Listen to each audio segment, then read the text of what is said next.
The music swelled like a golden tide, but Thomas Whitaker heard none of it. From the shadowed edge of the glittering ballroom, his sharp eyes fixed on a small figure near the polished dance floor. Ethan sat stiffly in his wheelchair, hands clamped to his lap, shoulders curled inward, as if he wished to disappear. Guests in elegant gowns and tuxedos floated past him like waves avoiding a rock. Laughter echoed, champagne glasses clinked, chandeliers sparkled. But around Ethan, there was only stillness. Thomas adjusted the cufflinks on his tailored suit. Every detail of the gala was under his control. The lighting, the music, the donations pouring in for the foundation he'd built in Ethan's name. Everything, except his son's silence. He had paid for the best therapists, the best surgeons, the most advanced rehabilitation programs.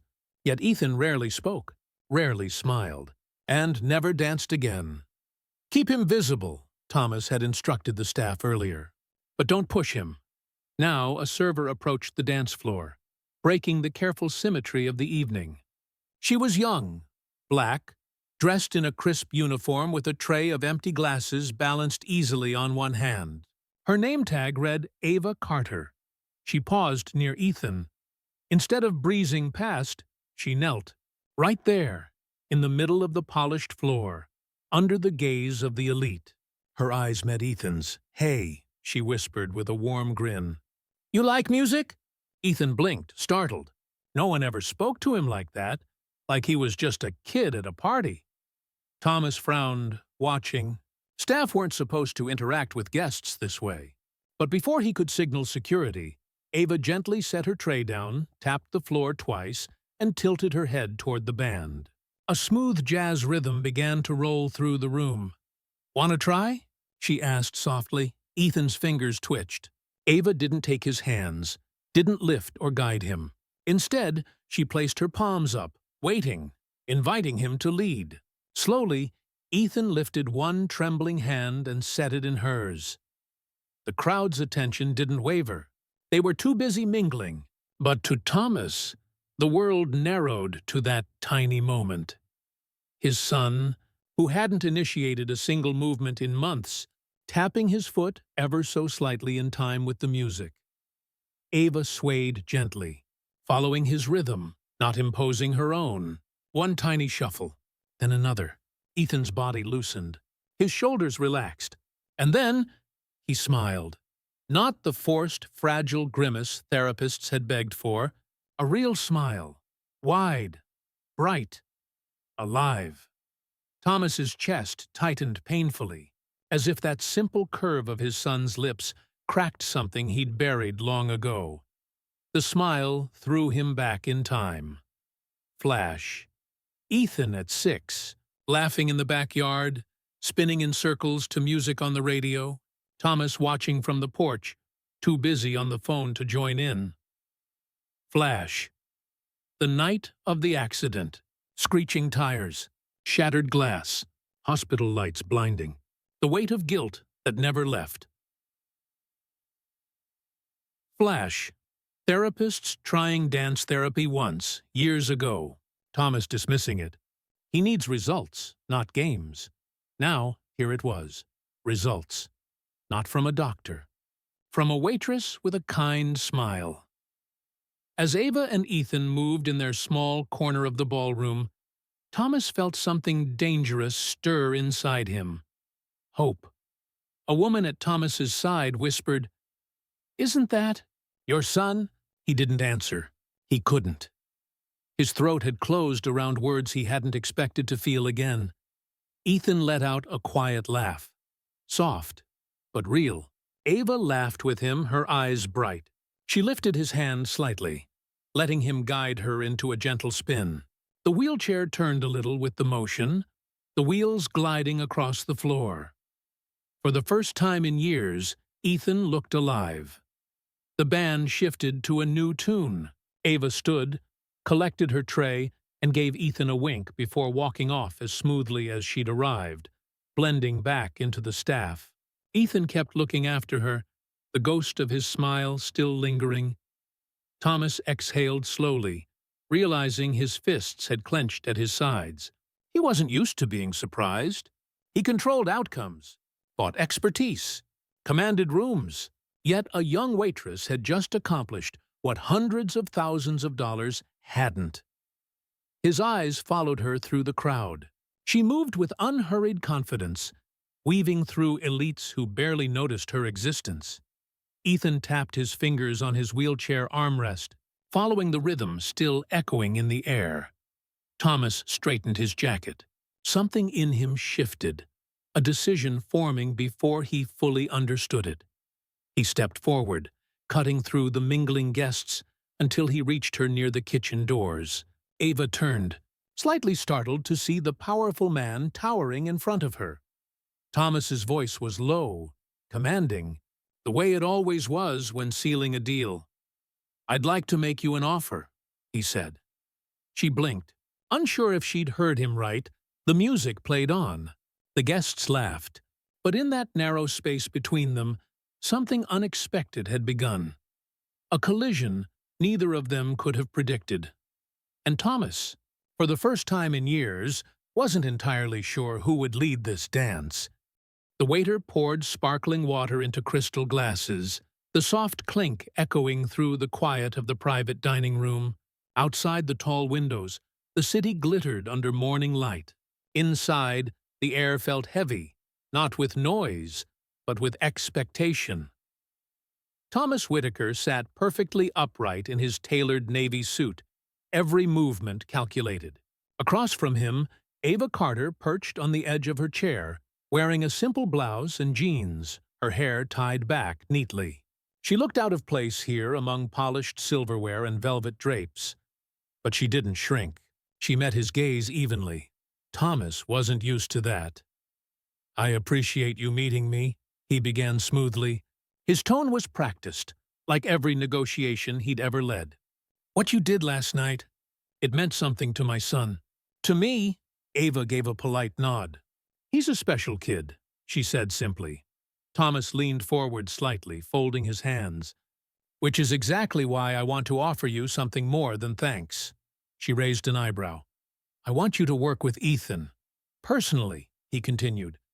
"Not as a server, as his dance therapist or whatever title suits.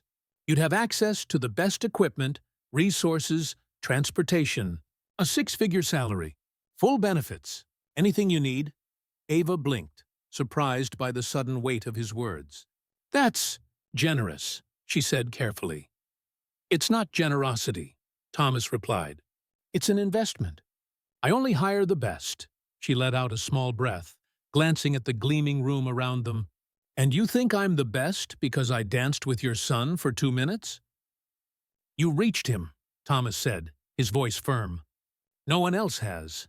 For a moment, silence stretched between them. Ava tapped her fingers on the edge of her glass, thinking. "I work at the restaurant part-time," she finally said. "The rest of my time goes to Step Forward, my community dance program. It's small. We work with kids who can't afford fancy clinics." He nodded, uninterested in the details of her side projects. "I'll make sure they're compensated. We can bring the program to my estate, if needed." Her expression changed, just slightly, but enough for Thomas to sense he'd stepped on something important. "Mr. Whitaker," she said softly. "Step Forward isn't something you move like furniture." Thomas smiled politely, the kind of smile that usually closed deals. "Of course, I didn't mean to diminish it. But think about what you could do with real money behind you, a real platform. My son could benefit, and so could you." Ava studied him carefully, her calm gaze unsettling. "Do you always talk like this?" He blinked. "Like what?" "Like you're closing a business deal." "That's how the world works," he said, almost amused. "Not my world," she replied. Something in her tone made him sit back. He was used to hesitation, awe, eagerness, not quiet defiance. She lifted her chin. "I'm flattered, truly. But no." The single word landed like a slap against polished marble. Thomas stared at her. "I don't think you understand what I'm offering." "I do," she said firmly. "I'm just not interested." His smile faded. Everyone has a number? I don't. He leaned forward, lowering his voice. This isn't just about you. This is about Ethan, about giving him the best. Isn't that what matters? Ava's voice softened, but it carried steel. What matters is letting him lead for once. He doesn't need another expert telling him how to move. He needs space to find his own rhythm, his own power. You can't buy that, his jaw tightened. You're refusing because of some principle? I'm refusing, she said, rising from her chair, because you're trying to control something that doesn't belong to you. His healing isn't a contract. It's his journey. Thomas stood as well, towering over her. Do you have any idea how many people would give anything for what I just offered? She met his gaze steadily. Yes, but I'm not one of them. She reached for her small purse, gave him a courteous nod, and began to walk toward the exit. At the door, she paused and looked back. Her final words cut deeper than she probably knew. You're trying to buy something that can't be bought. Trust. Then she was gone, leaving Thomas standing in the center of the private room, surrounded by untouched food and the faint hum of expensive silence. His confidence cracked into irritation, then confusion. She was supposed to say yes. They all said yes. By the time his car pulled out of the restaurant's driveway, his irritation had hardened into a quiet, simmering challenge. No one refused Thomas Whitaker twice. Hours later, he passed by Ethan's room. The lights were dim. Through the half-open door, he saw his son in his wheelchair, earbuds in, tapping his fingers against the armrest. A soft beat pulsed from his headphones, the same song Ava had danced to. Thomas froze in the doorway. Ethan didn't see him. His eyes were closed, a faint smile tugging at his lips as his feet tapped the rhythm. The memory of Ava's words echoed in his mind. You can't buy that. For the first time in a long while, Thomas didn't know what to do next. The GPS voice announced the final turn, but Thomas didn't need it. He'd already memorized the address. For the first time in years, he was behind the wheel himself. No driver, no assistant. Just him, Ethan in the passenger seat, and the uneasy silence between them. The gleaming black Mercedes rolled out of the quiet, manicured streets of the Whitaker estate, and into a part of the city Thomas hadn't visited in decades. High iron gates faded in the rear-view mirror, replaced by cracked sidewalks, graffiti-splashed walls, and corner stores with flickering signs. The further they drove, the more out of place the luxury car looked. Ethan sat with his headphones on, staring out the window.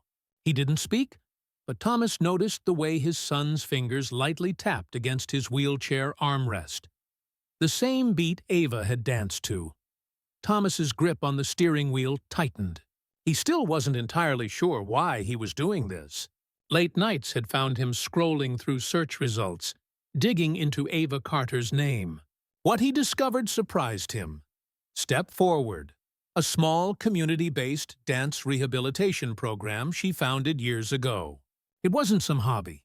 It was her life's work. Photos showed children of all backgrounds laughing, dancing, spinning in their wheelchairs, moving to music in ways that looked chaotic, yet strangely coordinated.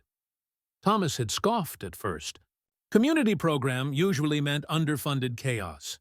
But something about the photos stuck with him. The joy on those children's faces. The kind of joy he'd seen on Ethan's face that night. He turned onto a narrow street lined with faded brick buildings. The Mercedes slowed, drawing curious looks from people on the sidewalks. Kids played soccer near a cracked fire hydrant. A man sold empanadas from a cart. Music blasted from a nearby window. The navigation chimed, "You have arrived."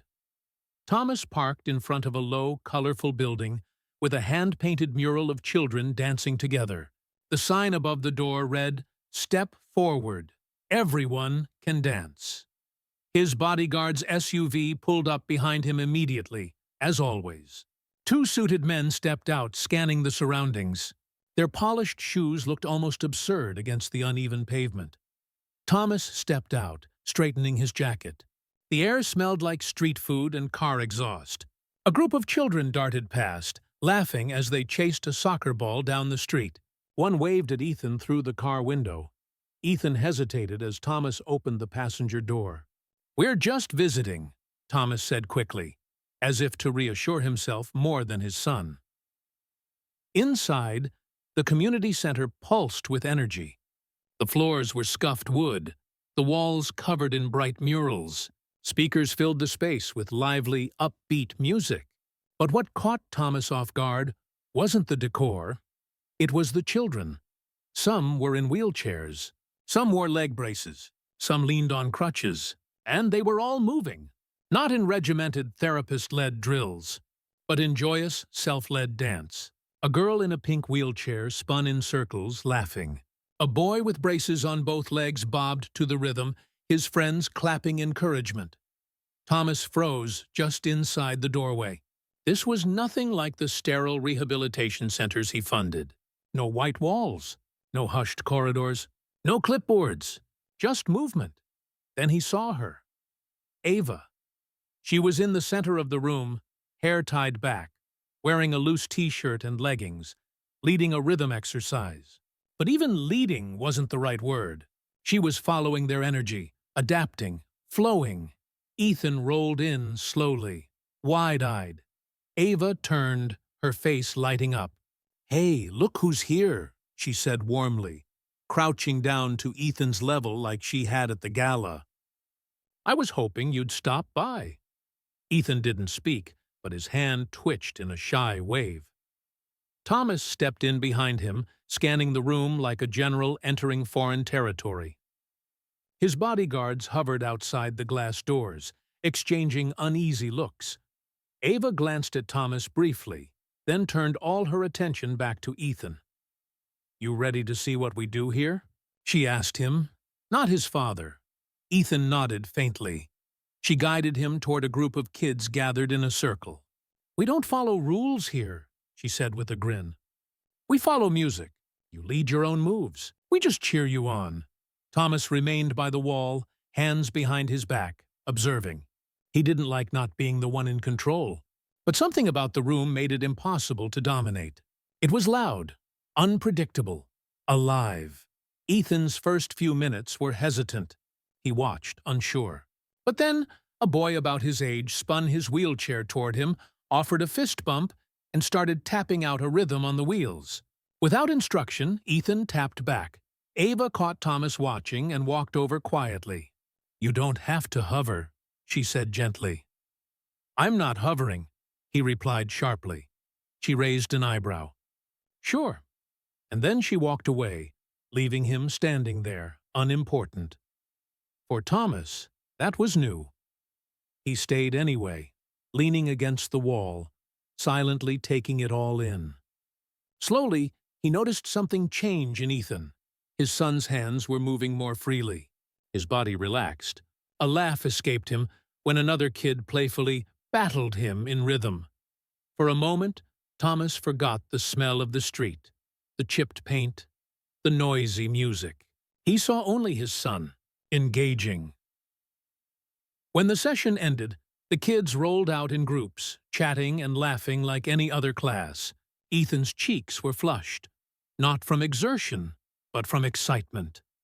On the drive back, the silence between father and son felt different, lighter. As they neared the gates of the estate, Ethan removed his headphones and looked at Thomas. "I want to go back," he said quietly. Thomas gripped the steering wheel. The request hit him harder than he expected. Ethan rarely expressed what he wanted anymore. "Under supervision," Thomas replied after a long pause. Ethan didn't argue. He simply smiled faintly and turned back to the window, watching the world roll by. Thomas's eyes flicked to the rearview mirror, catching the reflection of the colorful mural fading in the distance. A strange unease settled in his chest, something between skepticism and the tiniest flicker of hope. He didn't say it out loud, but deep down, he knew. This wasn't going to be just another controlled program. Something here was bigger than his plans. The morning sun filtered through the high windows of Step Forward, painting long stripes of light across the wooden floor.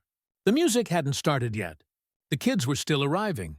Thomas stood near the doorway, hands clasped behind his back, observing Ethan as he actually chatted with one of the other boys.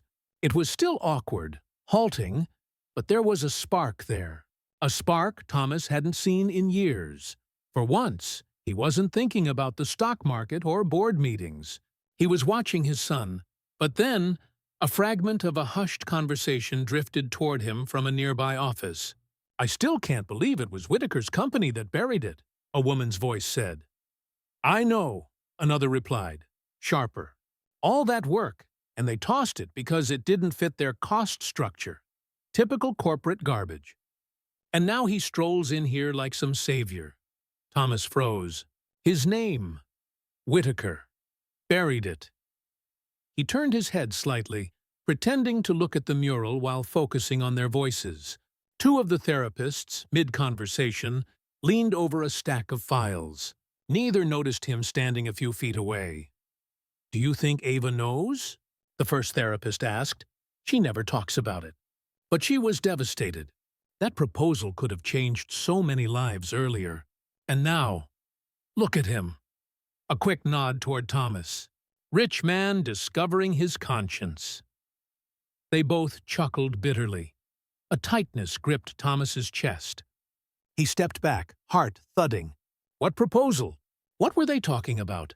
Later that day, while Ethan participated in rhythm exercises with other kids, Thomas wandered the hallway lined with photos and old flyers.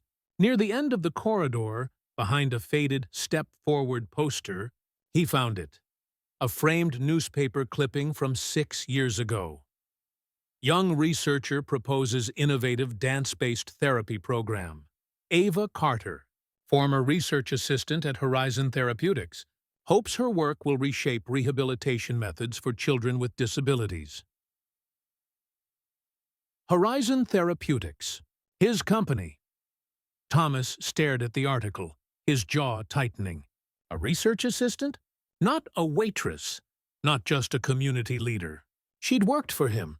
And more than that, she'd pitched this very idea years ago. His memory started to unravel. A boardroom. Stacks of proposals. His executive team briefing him in quick, clipped voices. Community programs are expensive to implement. Doesn't align with our insurance partner's reimbursement model. This dance thing, it's cute, but not scalable. He hadn't read the full proposal himself. He rarely did. His job wasn't to comb through details. It was to approve or reject based on efficiency. So he'd signed off on the rejection with a wave of his pen. Decline. Too niche. Now the proposal lived here, not as a corporate initiative, but as murals on walls, laughter in the air, children moving to music, all without his help. Guilt clawed its way up his throat. His first instinct was defensiveness. I didn't know. I can't be blamed for every line item. But as he watched Ethan attempt a spin with his wheelchair, clumsy but determined, that excuse rang hollow. Ava's voice pulled him back. She entered the hallway, carrying a box of percussion instruments. She caught him looking at the article. "That's an old photo," she said, almost sheepish. "Long before I figured out you don't need corporate approval to change lives." Thomas forced a small smile. "You used to work for Horizon," she shrugged. "Briefly. I had a proposal. They rejected it. Saved me the trouble of waiting for permission." Her tone wasn't bitter, just matter of fact. She had no idea he was the one who signed off on that rejection. Thomas nodded slowly. "And now this program is thriving." "Thriving?" She laughed softly. "Barely surviving. But it's real. And it works." He had no response. She carried the box past him into the main room, where Ethan was laughing at a joke another kid made. For the rest of the session, Thomas stood in the corner, silent. Every smile on Ethan's face twisted the knife a little deeper. If he'd listened years ago, If he'd cared enough to read instead of sign. How many kids could have been helped sooner? By the end of the day, Ethan was moving with more confidence. His rhythm was steadier. His wheelchair spun in small, deliberate motions, and the other kids cheered. Thomas saw the beginnings of something, progress, maybe even joy, that none of his expensive therapists had managed to spark. He almost missed his phone vibrating in his jacket pocket. "Mr. Whitaker?" a crisp voice said when he answered. "This is the City Herald. We've received word you've been visiting a community rehab center. Step forward. We're interested in doing a human interest story. Something like Millionaire Heir Finds Redemption in the Community. Would you be open to a short interview?" Thomas's stomach flipped. Redemption story. Opportunity. He could already hear his PR team spinning it. Thomas Whitaker gives back. The optics would be perfect. But beneath that, another voice whispered, risk. What if they dug into the proposal he'd buried? What if Ava found out? He stared at the vibrant, chaotic room before him, Ethan tapping to the music, Ava laughing with the kids, therapists working passionately. "Yes," he heard himself say. "Let's talk." As he hung up, his reflection in the window caught his eye. The sharp suit, the calculating stare. For the first time, he wasn't sure if he was walking toward redemption or another mistake. The drum beat echoed through the brightly lit studio, fast and playful, bouncing off the walls like laughter. Children rolled, shuffled, and tapped across the floor, each at their own pace.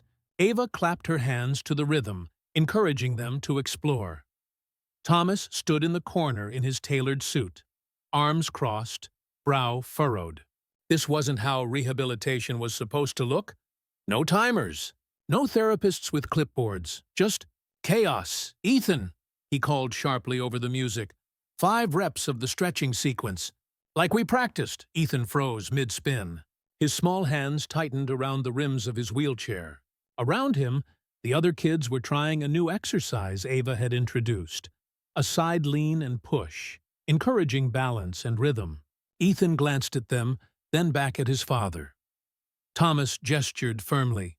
"Now." Ava stepped in, still smiling, but with a steady, quiet authority. "Mr. Whitaker," she said over the music, "let him choose the activity today." "I am letting him choose," Thomas replied coolly. "I know what works best for his muscles." "No," she said gently. "You know what works best for control." The air shifted. Some of the children paused, sensing the tension. Ethan looked between them like a rope in a tug-of-war. Then, with a shaky breath, he turned away from his father's instructions. He rolled toward the group instead. Thomas's jaw tightened. "Ethan!" he warned. But Ethan didn't stop. Ava began demonstrating the movement again, lean, push, recover, and Ethan followed. Awkward at first, his wheels wobbling, but determined. Then came the second part, a twist and push maneuver, more advanced than anything he'd attempted before. Ava encouraged him softly. "You can do this. Trust your rhythm." Ethan gave it a try. The moment he shifted his weight, his wheelchair jerked awkwardly. His hand slipped, and then he fell. The room gasped. Ethan tumbled sideways onto the padded floor, breath knocked out of him. Thomas lunged forward instinctively. "Ethan!" But Ava moved quicker. She placed a hand on Thomas's arm, stopping him in his tracks. Her voice was firm but calm. "Let him fall. Then let him stand." Thomas stared at her, incredulous. "He's on the ground." "And he's okay," she said steadily. "He needs to know he can get back up." Ethan lay there for a heartbeat, stunned. His classmates circled instinctively, their little faces full of encouragement. "Come on, Ethan," one boy said, tapping the floor like a drumbeat. "You got this." Another girl cheered. Ava crouched nearby, not touching him, just holding his gaze. "Lead your own rhythm," she whispered. Ethan's fingers pressed against the floor. His arms trembled. For the first time, he didn't look toward his father for help. He looked inward. With a shaky push, He lifted himself onto his knees. Another breath. He reached for his chair. His classmates clapped in rhythm to support him. 1, 2, 3, until finally, with a grunt and a smile breaking through his fear, Ethan climbed back into his wheelchair. The studio erupted into applause. Thomas stood frozen. He had seen Ethan fall before, dozens of times in sterile rooms, surrounded by therapists rushing to catch him. But this time, no one had swooped in. And somehow, that made the moment monumental. His anger melted into something unfamiliar. Awe. For the rest of the class, Thomas watched in silence. Ethan pushed himself harder than ever, not because he was ordered to, but because he wanted to. Each tiny movement carried the weight of defiance and freedom. When the session ended, children scattered to grab snacks and water. Ava walked over to Thomas. Her face was calm, her tone soft but unyielding. "You saw it," she said. Thomas exhaled. "I saw him fall." "And get back up," she countered. He looked away, his grip tightening on the back of a chair. "I was just trying to protect him." "I know," she said. "But protection isn't the same as leadership. You can't lead him into healing. He has to dance there himself." Her words hit him like a quiet thunderclap. Gentle, but impossible to ignore. She walked away, leaving him alone with the echo of drums, applause, and his son's triumphant grin burned into his mind. Flashbulbs popped like tiny explosions. The usually calm, cluttered community center now buzzed with suits, microphones, and camera tripods jammed into every corner. A reporter tested her mic near the entrance. An investor adjusted his tie. And in the middle of it all, Thomas Whitaker stood in a tailored navy suit, scanning the room like a general preparing for battle. This was the day, the story, the redemption arc. His PR team had prepped him relentlessly. Smile, stay on message, highlight your support. Every movement felt rehearsed. Even his watch was perfectly chosen to flash under camera lights. But then he glanced toward the far side of the room, where Ava was instructing kids to set up their usual dance circle, as if nothing unusual was happening. No speeches, no banners, no special presentation. Thomas frowned and strode toward her. "We need some structure," he murmured under his breath. "Maybe start with introductions, then Ethan's routine. Something clean for the cameras." Ava didn't even look up from aligning a row of percussion instruments. "No," he blinked. "No? They're here to see what we do, not a performance." She finally looked at him, calm but firm. "If you want a show, you invited the wrong program." He clenched his jaw. "Ava, there are reporters out there, investors. I need this to—" She cut him off with a small smile. "You need to trust the rhythm." "Like Ethan." It irritated him, how easily she could say things that disarmed him. But he had no choice. Cameras were already rolling. The class began as usual. Music pulsed through speakers, low and steady. Children gathered in a circle, some in wheelchairs, some using crutches, some simply sitting and swaying. The energy shifted. Less of a spectacle, more of a heartbeat. Ethan sat near the front, gripping the wheels of his chair. His eyes darted between the rows of cameras and his classmates. His chest rose and fell quickly. Thomas watched him, torn. Part of him wanted to step in, adjust, manage. Another part, quieter but growing stronger, told him to stay back. Ava noticed Ethan's hands shaking. She crouched to his level, her voice steady. "You're not dancing for them," she said softly. "You're dancing for you. Find the beat. Trust it." Ethan swallowed hard. He nodded. The song shifted, one he recognized. The same rhythm Ava had introduced months ago. His fingers tapped the chair's armrest. Tap, tap, tap. Then, slowly, Ethan positioned himself at the edge of the floor. Ava gave him space, not a hand. His classmates formed a loose semicircle around him, clapping the rhythm. Thomas's breath caught. He could see it. Something different in Ethan's eyes. Not fear, focus, one push, another. He moved forward. Then, to everyone's shock, Ethan placed his feet on the floor. He had practiced it quietly for weeks, using his chair less, shifting his weight, taking control of his body again. But never, not once, had he done it alone under pressure. The room fell silent. Cameras zoomed in. Ethan gripped the arms of his chair, lifted himself slowly, trembling. His left leg shook violently. His right foot slid forward, half a step. Ava clapped softly, keeping the rhythm alive. "You've got it," she whispered. Ethan's face twisted in concentration. Another breath. His right foot steadied. And then, impossibly, his left foot followed. One full, independent step. The music swelled. The children erupted in cheers, clapping wildly, drumming on the floor. A few reporters gasped audibly.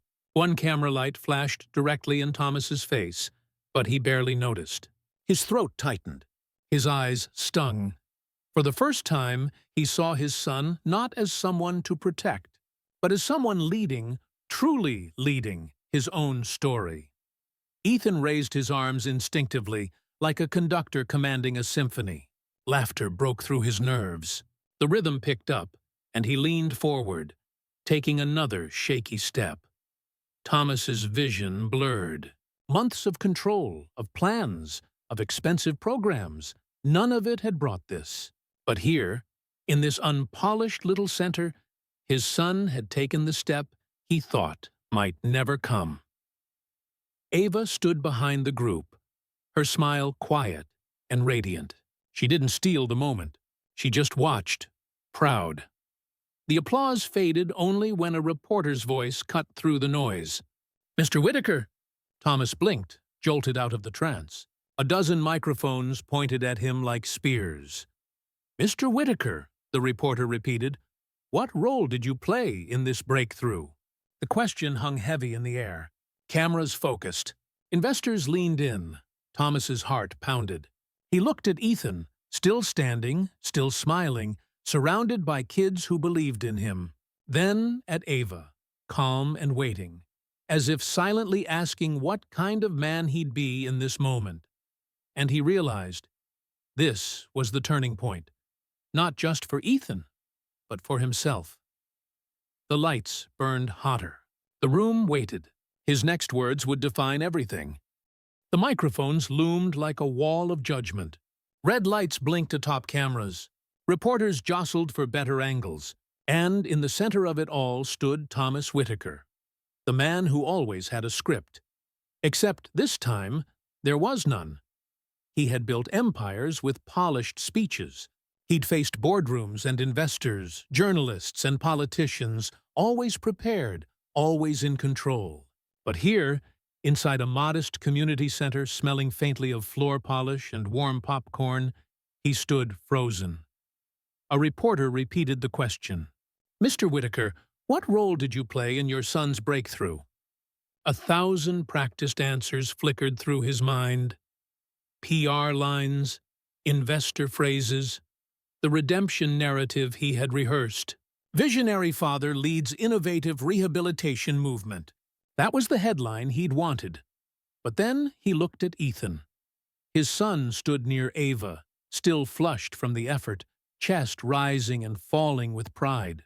The other children crowded around him, chanting his name like a victory anthem. And Thomas realized that for the first time, he wasn't the leader in this story. He stepped up to the microphones. His throat tightened. He exhaled slowly. His voice cracked, surprising even him. Cameras zoomed in. "I didn't lead this." The room went still. I followed. The words hung in the air, soft but heavy. "I spent years trying to control everything," he continued. "Ethan's recovery, his environment, his future. I thought leadership meant holding all the strings. But today, my son showed me. Real strength happens when you let go." Murmurs rippled through the crowd. Ava, standing at the back, crossed her arms slowly, eyes narrowing with curiosity. Thomas turned slightly toward her. "Some of you may not know this," he said, voice steadier now. Years ago, a young researcher submitted a proposal to my company, an innovative, dance-based rehabilitation model. We rejected it. I rejected it. Without reading it, a hush fell. Even the camera operators paused. I thought it wasn't scalable, that it didn't fit our business model. I was wrong. His gaze locked with Ava's. That researcher was Ava Carter. Ava's eyes widened. She hadn't known. Thomas took a breath that felt like shedding old armor. This program, Step Forward, doesn't exist because of my money. It exists because Ava refused to wait for permission, because these kids refused to accept limits, because my son took a step I couldn't take for him. The room swelled with quiet emotion. A few reporters lowered their mics, simply watching. So, here's what I'm going to do, Thomas continued, voice gaining strength. Effective immediately, I'm fully funding Step Forward's national expansion. Not under my leadership, under Ava Carter's. She built this. She leads it. My job is to follow. The statement hit like a shockwave. Cameras flashed wildly. Reporters shouted overlapping questions. Investors whispered furiously to one another. Ava's hand covered her mouth for a second. The kids erupted into cheers. Ethan clapped the loudest. Later, backstage, the chaos faded to a hum. The fluorescent lights buzzed overhead. Thomas sat on a folding chair, elbows on his knees, exhausted. For once, he didn't feel powerful. He felt human. Ethan rolled up beside him, still grinning ear to ear. "You sounded weird out there," he teased softly. Thomas laughed, the sound rusty. "I didn't have a script." Ethan tilted his head. "Maybe that's why it was good." Thomas turned toward him, his expression softening. "I'm proud of you, Ethan. Not because of what the cameras saw. Because you led. And I finally followed." Ethan's eyes shimmered. He reached out a hand. Thomas hesitated, then took it, gripping tightly. Across the room, Ava approached. "You really didn't have to say all that," she said quietly. "Yes," he replied, meeting her gaze. "I did." She studied him for a long moment. Not as a billionaire, but as a man stripped of pretense. Then she nodded. "Then let's make this real. Together." He extended his hand. She shook it, firm and sure. Moments later, her phone buzzed. Then buzzed again. And again. She frowned at the screen. Calls, messages, emails flooding in. Rehabilitation centers from other cities. Hospitals. Community leaders. Everyone wanted Step Forward. She looked up at Thomas, half in awe, half in disbelief. "This is happening," she whispered. He smiled faintly. "Good. Lead the way." The camera lights were gone, but a different kind of light filled the room now. Something raw, real, and unstoppable. The world was beginning to listen. The banners fluttered in the crisp spring air, each one bearing the same bold phrase, "Step Forward National Center." Opening day. A crowd stretched across the plaza. Families, teachers, medical professionals, reporters, and children from every corner of the country. The building behind them shimmered with clean glass and warm light. A place built not from corporate strategy, but from hope, perseverance, and a little boy's first independent step. Inside the main hall, polished wood floors reflected the sunlight pouring through skylights. A stage had been set at the center, but it wasn't a traditional stage. It was a dance floor, open, circular, accessible from every side. Months had passed since that pivotal media day. In that time, Step Forward had grown from a local program to a national movement. Through montage, kids of different ages and abilities learning to dance in satellite centers. Ava visiting cities, leading workshops, surrounded by therapists and volunteers. Thomas attending meetings not at the head of the table, but at the side, taking notes, quietly ensuring funding flowed. News anchors calling Step Forward the most inspiring rehabilitation revolution in decades. Social media flooded with videos of children taking their first steps through movement and music. Ava stood at the edge of the stage now, wearing a simple blazer over her usual dance attire. She was no longer the quiet instructor in the corner of a cramped classroom. She was the recognized leader of a national initiative. Cameras turned to her with respect, not skepticism. She looked across the floor to Thomas, who stood by the wall, hands in his pockets, smiling softly. There was no urge to step in, no clipboard in hand, no PR angle to manage. For once, he wasn't the architect of the moment, and that made it even more beautiful. Music began to play, a soft piano melody, rising and swelling. And then, from the wings, Ethan rolled forward. The crowd erupted in applause. He was taller now, stronger. Braces supported his legs, and a sleek walker moved easily with him. Confidence radiated from his face. Ava extended her hand. Ethan took it, steady and sure. They stepped onto the dance floor together. Around them, dozens of children joined in. Kids with wheelchairs, prosthetics, walkers, and without any assistive tools at all. It wasn't a performance. It was a celebration. Ethan took the lead position, front and center. He inhaled deeply, focused on the rhythm. Step, slide, turn. The movements were not perfect, but they were his. He led with courage, not choreography. The other children followed his cues, laughing, cheering, clapping along with the music. Thomas felt a lump form in his throat. Months ago, he would have been shouting corrections from the sidelines. Now he simply watched his son become. The dance swelled.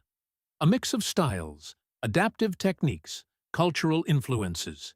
It wasn't uniform. It was alive. Reporters stopped taking notes and simply clapped. Parents cried openly. Doctors who once doubted now stood stunned.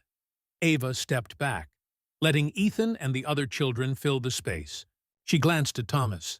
He met her gaze and nodded. No words needed. As the final notes played, Ethan raised his arms high. The crowd followed. A cheer erupted so loud it echoed through the glass walls. And over this moment, a quiet, steady voiceover began. Thomas's. Recorded for the documentary airing that night. I built towers and companies. I thought power meant control. But sometimes, the greatest power is letting go, letting others lead, letting the dance unfold. The camera panned over scenes. Ava cutting the ribbon of new centers in different states. Ethan teaching a younger child how to take their first dance step. Thomas walking through a hallway, unnoticed. Content. A wall of letters from parents saying, "You gave our kids hope." Back on the stage, Ava took the mic, breathless but beaming. "This isn't just a center," she said to the crowd. "It's proof that when children are allowed to lead their own journeys, miracles happen." The crowd cheered again. Ethan looked at his dad. Thomas raised two thumbs, grinning. Ethan grinned back wider. The music swelled one last time as confetti rained from the ceiling. The screen faded to black, with white text. Step forward. Because every child deserves a chance to lead their own dance. And over that final shot, the CTA flowed naturally. If this story moved you, share it, because change begins when we all take that first step together. Uplifting, complete, hopeful. A movement is born.